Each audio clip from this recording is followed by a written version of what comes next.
However, the next two nutrients I want to cover are really exciting, and if supplement companies cared anything about anything at all beyond profits, they would be in every single calcium supplement produced. So on our list, ingredient number 4 is vitamin K.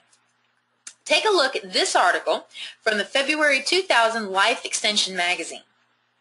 Okay, over 10 years ago, Life Extension first reported on studies that were showing vitamin K had tremendous impact on how our bodies use calcium.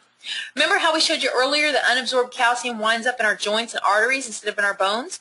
Well, it turns out that vitamin K is key to getting calcium out of our arteries and into our bones. And here's what the article had to say. Imagine a vitamin that could keep calcium in bones and out of arteries. In so doing, that vitamin could stop heart attack and osteoporosis at the same time. Sound incredible? Maybe. But research shows that vitamin K does exactly that. It works by regulating calcium. Bones need it, arteries can't stand it, and vitamin K accommodates both. Wow, that's a big claim. How can one vitamin do both? Keep the calcium out of the arteries and get it into your bones? Well, here's how it works. There are proteins in your body that are responsible for moving the calcium around, okay? The most famous of these is a protein called osteocalcin, all right? You may have heard of it before, but what you may not have heard is that it requires vitamin K to work.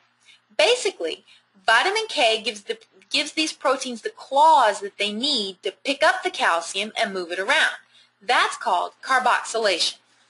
If there isn't enough vitamin K, there is no carboxylation.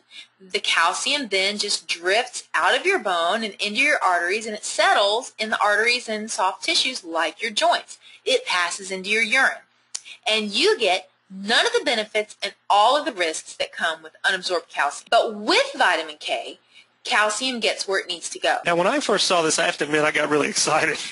And then I got really angry. This seems like the key to the problem right there. Why doesn't every calcium supplement have vitamin K?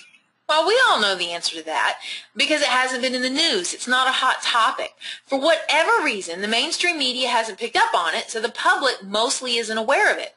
Consequently, it won't sell more supplements to put "now with vitamin K" on the label. Lisa, you don't think that has anything to do with the fact that there's no deep pocket vitamin K lobby in Washington or anything, do you?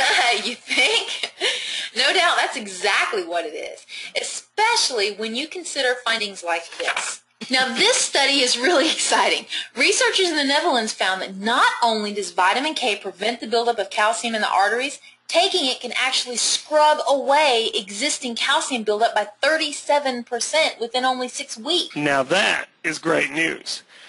Because I have to say, I got a little nervous when we were first talking about the study with Citracal that led to heart problems. But according to this, even if I do have some calcium buildup in my arteries, vitamin K can help reduce it. Exactly. Whatever calcium supplement you take, and we already said it needs to be in the form of calcium citramate, you absolutely need to be supplementing with vitamin K as well. And especially if you have any existing hardening of your arteries, you really need to be taking vitamin K. And there are all kinds of benefits to K, and researchers are continuing to find out more and more. In the document we'll give you at the end of this webinar, there's also a link to another article in Life Extension from January of 2009 that explores a whole host of findings, everything from cancer prevention to anti-aging, in addition to stronger bones and healthier arteries.